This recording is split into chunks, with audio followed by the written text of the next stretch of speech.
Jimmie, welcome to the show. It's exciting to have you on. Cybersecurity and serial entrepreneur, that in itself lends itself open to a big discussion. So, you go through your background, you've got this amazing background of technology and security and some stuff that people don't even know that you know. And I think it's gonna be kind of fun to get into that. So, welcome to the show, bud. Thank you. Thank you. Thank you for having me. Glad to be here. You're out on the West Coast, where I feel like technology is just always booming, and we get a lot of our first to markets out there. And you've worked for some very interesting companies. Maybe take the audience through a little bit of your history and how do you get to this point. Absolutely. Absolutely. So I started my career at Boeing, had some great mentorship, great leaders, great coaching. I spent 9 years there, worked up the ranks, earned my way into the room, into the seat at the table to talk and be heard and contribute. When I left there, I managed the R&D portfolio for the Boeing commercial airline fleet. A young guy, just really strongly empowered, great leadership. Left there, went into Microsoft, did some really deep cybersecurity work around attack surface analysis, binary analysis, basically making sure that things that people installed onto the Windows platform, didn't cause harm to the platform. Again, great leadership, great management, great coaching, great mentorship. Left there, went to Facebook for 9 years. Again, amazing leadership, a lot of empowerment, which meant a lot of cycles in the engineering space. Did a lot of innovation work in security. Most of the varied sets of security, from physical to cyber to informational to data privacy. Worked with a lot of really smart people over the years, and then I kind of left, taking a extended sabbatical, if you will, serving as a CTO for a nonprofit. Sitting on a couple of nonprofit boards as well as advisory boards, working with startups, founders, small businesses, really just kind of getting more back to my roots. I grew up in small business with my mom being in real estate for many years. And, I kind of survived in the big enterprise, right? But sometimes you can kind of get out of touch with the large set of America that actually is run by small businesses. So I wanted to get back in touch with those small business roots and reapply what I learned in enterprises down to smaller organizations. That's awesome. To work for some of those companies and be in that cyberspace, that cybersecurity space, it's interesting, right? To see under the teepees of some of the world's largest organizations and the amount of technology, the amount of information they have on you as a customer, but also as the employees that work for those companies, the amount of data and stuff that happens all throughout those organizations, I think always surprises me back there. Yeah, I kind of want to be part of the inside knowledge of how all that stuff happens, and you got to be part of that. That'd be pretty fun. It's a blast. I will tell you though that I don't know if it was Spider-Man. I don't want to get this quote wrong, but with great power comes great responsibility. That was something that was just ingrained into us at Meta, Facebook. Microsoft even more so. Now, Microsoft was an older organization, and so was Boeing, right? So they kind of went through those rounds of the court cases and the lawsuits, right? But for the most part, they actually have a genuine interest in trying to protect that data. Now, that said, you have insider threats, and you also have people who make big mistakes. And the more people you have working on code, building stuff, innovating, the more likely at some point they're going to make mistakes. And I will also say that this is an evolutionary period for humankind, for mankind, for people on Earth, right? So we're building faster than we may be realizing what the impacts of what we are building really are. And that's a lot of the work that I do now with small businesses, is trying to help them understand, hey, what you had was amazing 20 years ago, right? Now we need you to evolve, not transform. We could talk about that later. We need you to evolve in the current state and get you on the right platform. It's tough to evolve, right? As we continue to evolve and transform and go through all those steps as companies, as innovators, and it's hard to keep up with knowing, right? I mean, we talk about it all the time, the cybersecurity, and the worry is that we go so fast that we overlook a big vulnerable spot, and now it's too late to go backwards, right? To go through these places where we can really understand, we're doing some good, but then also just make sure that we don't go so fast that somewhere along the way we're like, oops, that's going to hurt all of us, right? That's going to hurt. And we give away too much data, or we give up, we're too embedded. Someone knows too much about me, someplace where that can become a manipulation. I think ultimately that's what we're all worried about, right? Is that somewhere along the way, I will be at a disadvantage. They'll know more about me than I know about myself. And that whole piece will have me feel or be able to be hackable, right? That all of a sudden the human becomes the most hackable. And you think to yourself, no way, I've got free will. I'm not, you can't hack me. But truth is, I'm just a bunch of reactions to my past, the things I've learned. And once the computer system can start to see that and collect that and never forget it, right? Could that somewhere in the future become something that is used against me in a way that I did not ever expect? It's interesting as I hear that, and I do agree. I don't know how different it is though than the world before. I'll say this: it's like you're only really as vulnerable as you allow yourself to be in most cases. There are a few cases when you're dealing with specifically with the medical industry. You have no control over the systems that they're taking your data into, how they manage that, how they protect that, if and if they do not share that. That's just the medical industry is hard. You can't go into your doctor's office and say, "Hey, I need you to turn off that computer and break out your tablet, and I need you to actually physically write some information down."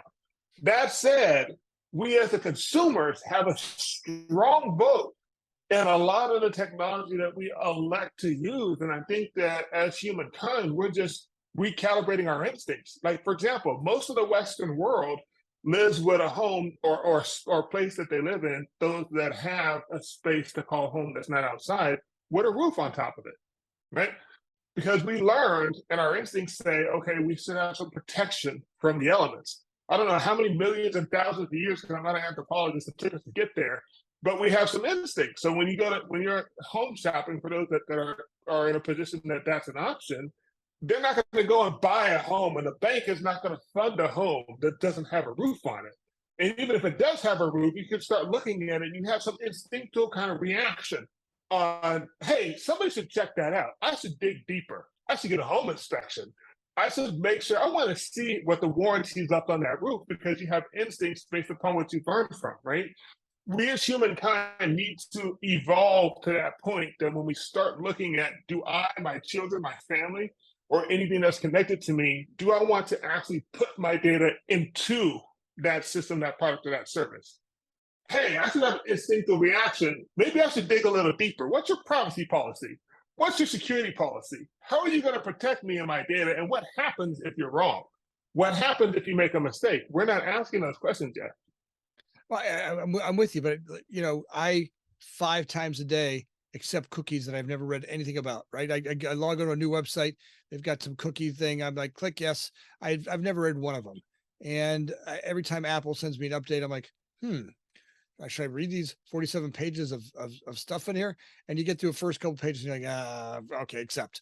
And it, the problem is what's happening in the future was there's so much information coming at us that in that it'll be hard. It gets harder and harder to discern or review or to stay on top of it. Right? It's at some point the algorithm, the data, it will be so immense that I won't be able to discern if what it's doing with it. In fact, what it's doing with it won't make sense to me, right? It'll be some sort of algorithm that knows me so much better than I know myself. And when I say that, you're like, well, how could they possibly know you better than I know myself? The thing is, it's got a collective, it collects history and data collection over time is the house always wins, right? The data collection over a long period of time ends up having something, especially if it's usable in a way where artificial intelligence will be able uh, use that data source in a way that I couldn't even imagine it was, or it can review stuff faster than I could. My entire history of life can be reviewed in a nanosecond, and all of a sudden I don't even know what's happening because it's hacking me, and I don't know that I'm being hacked. Right? I you know Yeah, that you have a strong point. I guess the way that I see it is, just grocery stores have tons and tons of products. And I don't know about you, but I really don't stop and read the labels and go home and research each individual product because, um, and I don't want to get it, we won't, of course, get to the argument here about big government versus small government. What's the role of government? But this is the role of what we call standards, right?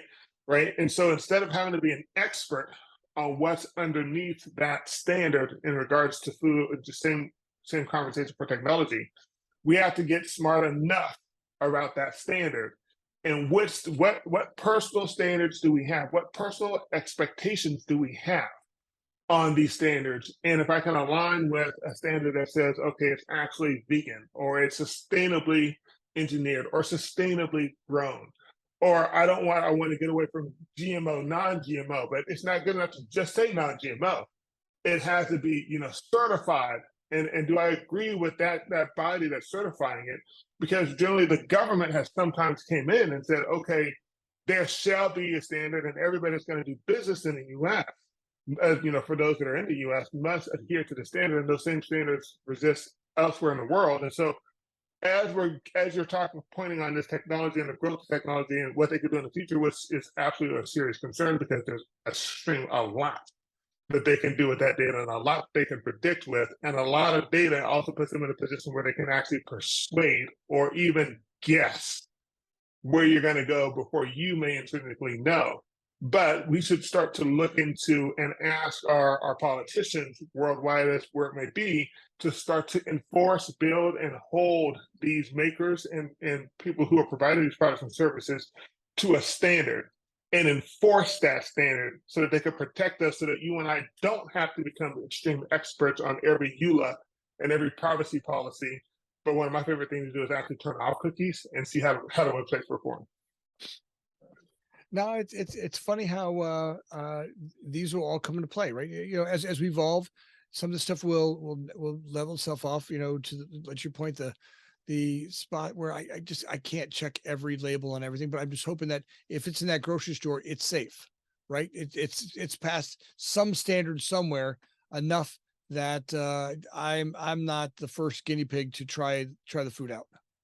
But on that point though, I think and we're not going to say it because we don't want to, call anything out specifically, but we both know there are many things in those grocery stores that are actually not safe. And I think that's the very same deal with technology, but it's worse. But for you and I, that's one thing. Where I get the most concerned about is our children and the decisions that we're making for them, and maybe our older parents or older members of society, the decisions we make for them in these regards that they can't vote on, but specifically the children that are going to have 10 years worse. I don't know about you and I, but 10 years ago, it wasn't nearly as scary as where we are now. I can imagine where it's going to be 10 years later from this point and what my son's going to have to deal with and what good or bad decisions I made in regards to his privacy that he's going to have to be faced with that he didn't even decide. Well, and let's believe. I mean, at some point, are we accountable for the decisions we made for our kids' security? Are we accountable for the decisions we made for their health care? If we help a child at some point, there's lots of interesting conversations around decisions I make as a parent, and later on as a child when they come back and they confront me as an adult and go, "What was that about?" Right? Or why'd you make that decision for me? And I think most parents don't try to do that. Most of us are always trying to figure out what we think the best is for a child. But look, one day some kid's going to come back at me and go, "You were trying to teach me to be an entrepreneur. How rotten of you."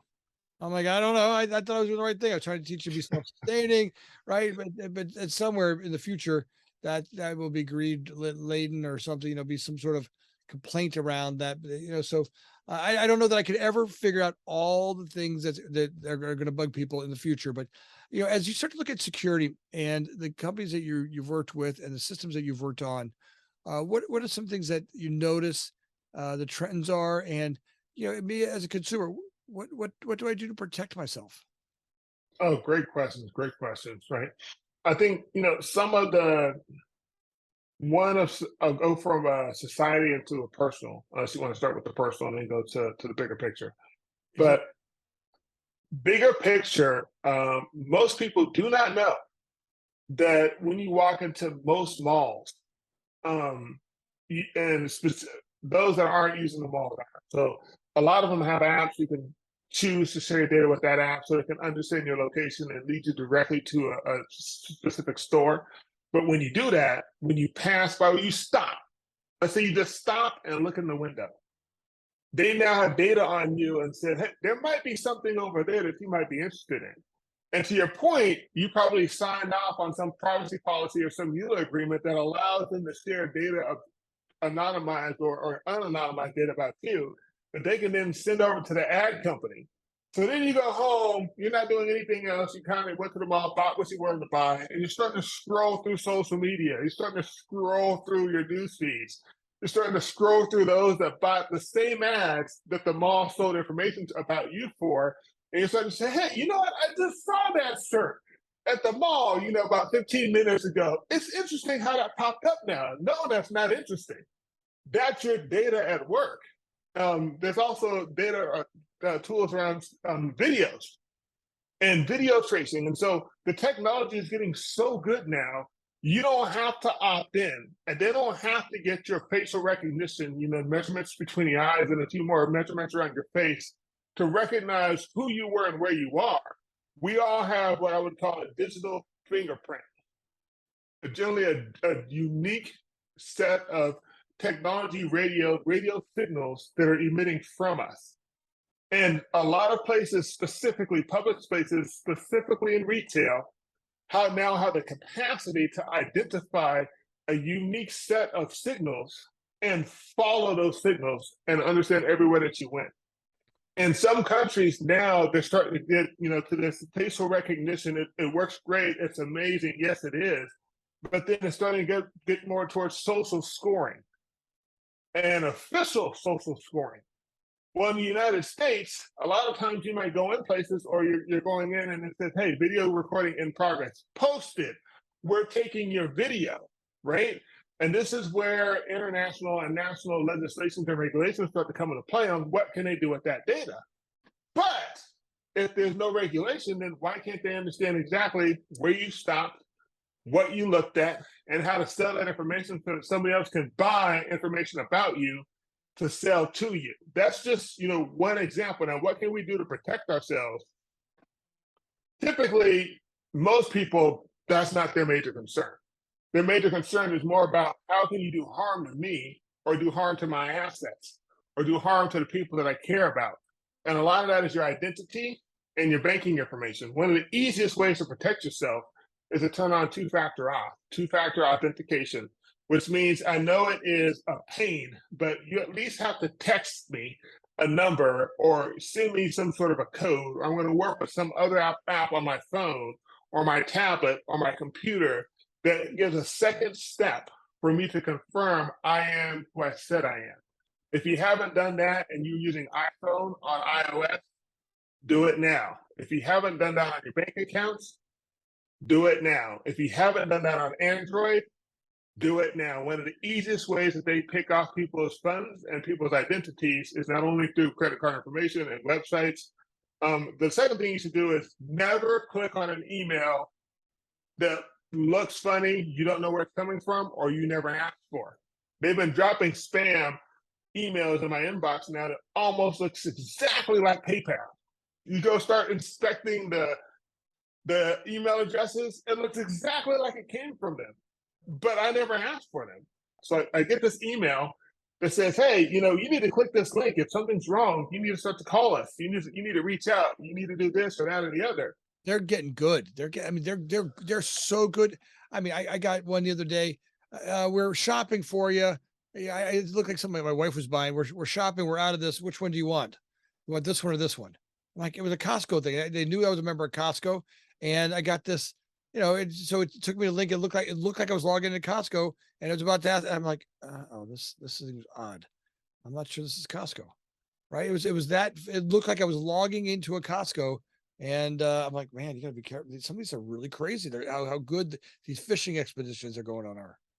I tell you what, exactly in that scenario, what I typically do is just get out of email, go to a brand new web browser, and go to Costco and log in and figure out what's going on. Yep. Don't try to avoid following links as much as possible. It's getting so good now. When somebody gives me a discount code, I just copy and paste the code and go into a separate browser, go to the website, and try the code that way. But try to avoid following links. But the hardest part isn't us; it's your children. It's the older members of society, and so we have to encourage them. Now we're trying to train my son before you click on anything on your tablet that pops up, ask us first and trying to educate him. And parents the same way. Whenever they get this weird link or email, they call you first. And I think so. I think that one of the best ways you can protect yourself is, I hate to use the terminology, but it makes the most sense to the most amount of people. Find a nerd in your family or your community and ask them the questions. Go to different websites, watch podcasts like these, and educate yourself. That's the best way to protect yourself. That's great. The changing passwords. The problem I keep having, I keep changing these passwords, and the problem is I can't remember which password I'm on. Is it the password I just did or the last password I just did? I lock myself out of more password stuff than anybody else does. Any tricks or trade for how to handle passwords? iOS 16 just came out with a new feature in Safari, and I'm not gonna say one browser is better than the other, but I'm on iOS, so I kind of bought into Safari. They have this new extensions capability, just like the Safari browser on your desktop, that allow you to add a password manager. Oh, And iOS has a built-in password manager, but I have a not platform specific, meaning a password manager that works just fine on Windows, Apple, Android, and other platforms. And so you can use a password manager, and now I'm getting a lot more comfortable using this random long password that I can never memorize and allowing the password managers to do work for me. And so that you can have a different password in different places. Now, we're not going to go for the cybersecurity experts down this whole password theory argument around one good password is better than 1,000 that you can't remember. But using a password manager in general is a good best next step. Jimmie, I get very, very frustrated. I feel like I'm the only one who gets locked out of out of anything. It's me, right? It's never it's the bad guy. The bad guys have some way of they can break into anything. It's always stuff that I'm working on. So as we look at security and where they're going in the future, right? I mean, you've been on those teams for the security teams. How do you stay? What are you doing to keep up to the latest and greatest? Keep well informed. Where does the consumer go to do that? I think the best way is to sign up to, podcasts like these. It's to sign up if you're on LinkedIn, if you're on social media, if you're on Twitter. There's a lot of information that can get pushed to you about what's going on in what's the latest attacks that are happening. To this day, guerrilla, what do they call it? Guerrilla media coverage, the way that the media, CNN, MSNBC, Fox, ABC, the rest of them, they have people everywhere. And generally, as soon as something happens, it's going to hit the news and it's going to be out there. And so, signing up to your news app and going and clicking on cybersecurity, signing up for keywords that you want to search for, like hacked or preventative security measures, and allowing technology to work for you. It'll start to push things to you. It'll start to say, hey, this new update's out there. Install it now. And you won't have to wait to see it on the next morning show or the late night show where they're giving you cautionary tales. But reading and educating yourself. I used this example a couple last week when I tried to explain cybersecurity to somebody. I said, hey, here's the deal. Years ago, we all had safe neighborhoods where we didn't put locking deadbolts and locks on our front doors and our back doors. It was to the point where in some places in the world it's still that way. And let me know because I want to come visit and maybe buy some property there. But in most places in the U.S., specifically on the West Coast, it's generally advised to lock your doors. Well, they had to make locks a lot easier to understand. And so they did a lot of work. And now generally the average person that has a little bit of, determination can go to Lowe's or Home Depot or the Ace or the neighborhood hardware store and buy a lock and install it on their front door, their back door, or worst case, they can get a locksmith, but they can look it up online and find enough information to feel like they can have an educated conversation on locks. Well, cybersecurity is quickly going down that path with the Biden administration pushing out a number of executive orders, giving a lot of guidance and holding a lot of companies accountable to do better. The information and the knowledge of how to understand the basics of cybersecurity is going to soon become as open and as easily to access as it is putting a lock on your front door. I have gone through these security checks. We do these random, we do training. We have this whole thing, and trying to go through this. It takes some practice. You've got to stay coherent. You've got to stay, advised. You got to stay on that leading edge, or it's really easy to fall back into the efforts and start to not worry about it. And all of a sudden, you're now so far behind that the catch up will never happen. So it's amazing.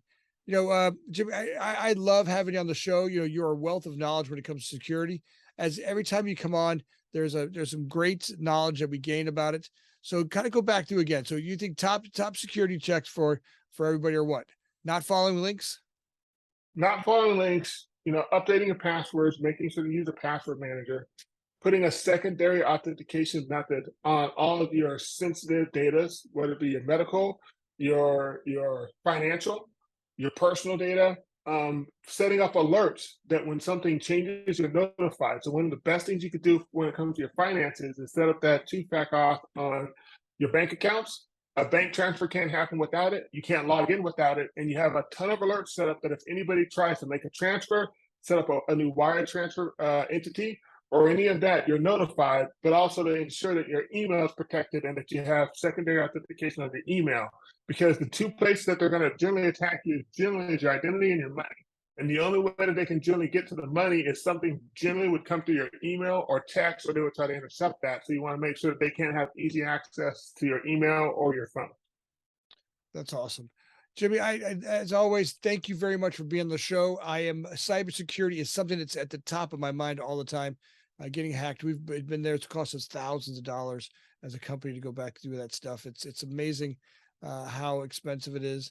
Not just now we practice, we practice safely, and it's not an easy task to go through. So I appreciate having you on the show, and it's great having your knowledge on here. And anytime when you come back on again, please let me know. I'd be glad to. I'll be glad to have you on again. And if people want to get a hold of you, Jimmie, what's the best way for them to get a hold of you? I say LinkedIn. LinkedIn is the best way to get a hold of me. I could easily triage that, respond, interact. I don't happen to be on the social media right now since I left Meta. I wanted a break. So LinkedIn is the best way to get a hold of me. Great. Well, Jimmie, thanks a lot. Audience, as always, if you like this interview, please take a second, subscribe right now. Please do that now. It makes the world of difference to Jimmie and I, and what we do out here, and just the feedback is great. And I love talking to each and every one of you guys. Thanks for Jimmie. Thanks for being on the show. Thank you. Thank you for having me.